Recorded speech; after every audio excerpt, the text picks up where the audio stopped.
Hey everyone, welcome. So today we're talking about one of the most famous faces in all of history, King Tut. Yeah, you know the mask, you've seen the pictures, but let me tell you, the real story behind that solid gold face, it is so much stranger, so much more dramatic, and honestly, just more bizarre than you can possibly imagine. So, let's really get into it. When you think King Tut, what pops into your head? It's probably that iconic mask, right? All powerful and mysterious. But what do we actually know about the guy who wore it? The real answer is, for a very, very long time, almost nothing. Okay, so buckle up because this is not going to be your typical dusty history lesson. We are about to unravel a family tree that will make your head spin, uncover some really shocking medical truths that were hidden behind all that gold, and find out how, get this, his entire fame is built on the fact that he was supposed to be completely forgotten. Seriously. All right, first stop on this wild ride, his family. Because to understand Tut, you absolutely have to start with his family tree. And, well, complicated doesn't even begin to cover it.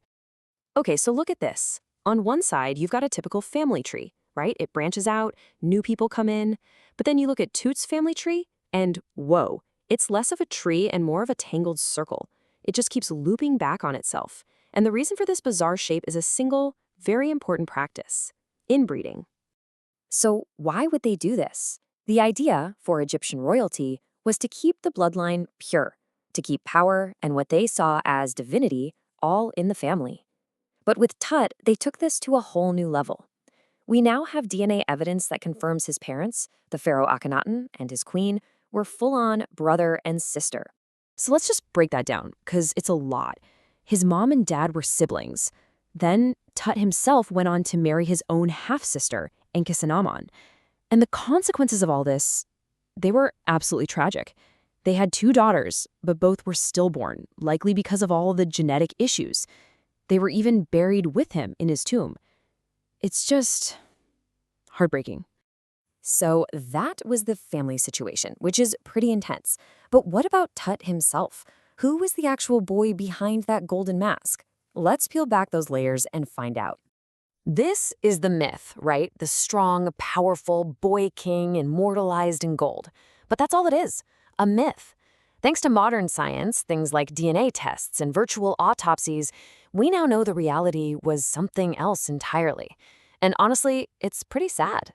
And here's the reality. All of that inbreeding, for generations, had some serious consequences. Tut was born with a whole list of painful genetic problems. He had a severe clubfoot, a curved spine, scoliosis, a major overbite, and probably had epilepsy. We think his short life was likely lived in constant and probably extreme pain. Just look at this number, 130. That is how many canes and walking sticks they found in his tomb. And these weren't just for decoration. His clubfoot was so bad, it's pretty much a given he couldn't walk without help. So that makes you wonder, right? How does a frail teenager who's in constant pain run one of the biggest empires in the world? Well, the short answer is he probably didn't. Not by himself, anyway. I mean, think about it. He became pharaoh when he was just 9 years old, and he was dead by 19. His whole reign was just 10 years. But in that short time, he was at the center of a massive religious upheaval in Egypt. So his dad, Akhenaten, was this total radical. He basically told all of Egypt, forget all those gods you've worshipped for centuries, we're only worshiping one god now, the Aten. He even moved the capital city. So what was Tut's biggest move as pharaoh? He undid everything his dad did. He brought back all the old gods, especially the main god Amun, and moved the capital right back to Thebes. But let's be real, as a kid, he wasn't making these calls alone. He had two super powerful advisors, a general named Horemheb and the Grand Vizier Ai, who were almost definitely pulling the strings. Okay, so we've got a frail king, a short reign where he was probably just a figurehead. So what gives? How did he die so young?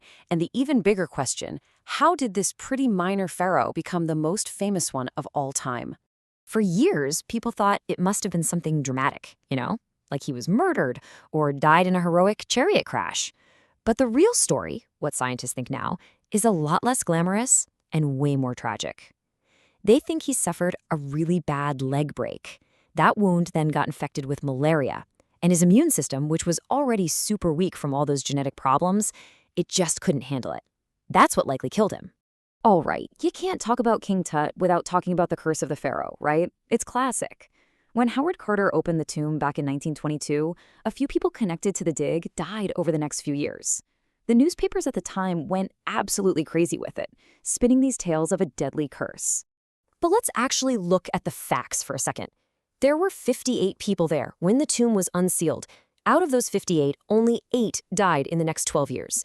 The other 50 lived on, many for a very long time. So yeah, the curse makes for a great movie plot, but in reality, it was pretty much just a story. And that brings us to the biggest, most bizarre twist in this whole story. Why is he so famous?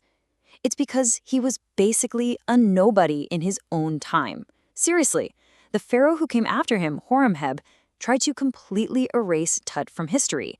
He had his name chiseled off monuments. And that act of trying to make everyone forget him, that's the very reason his tomb was hidden and never found by grave robbers for 3,000 years.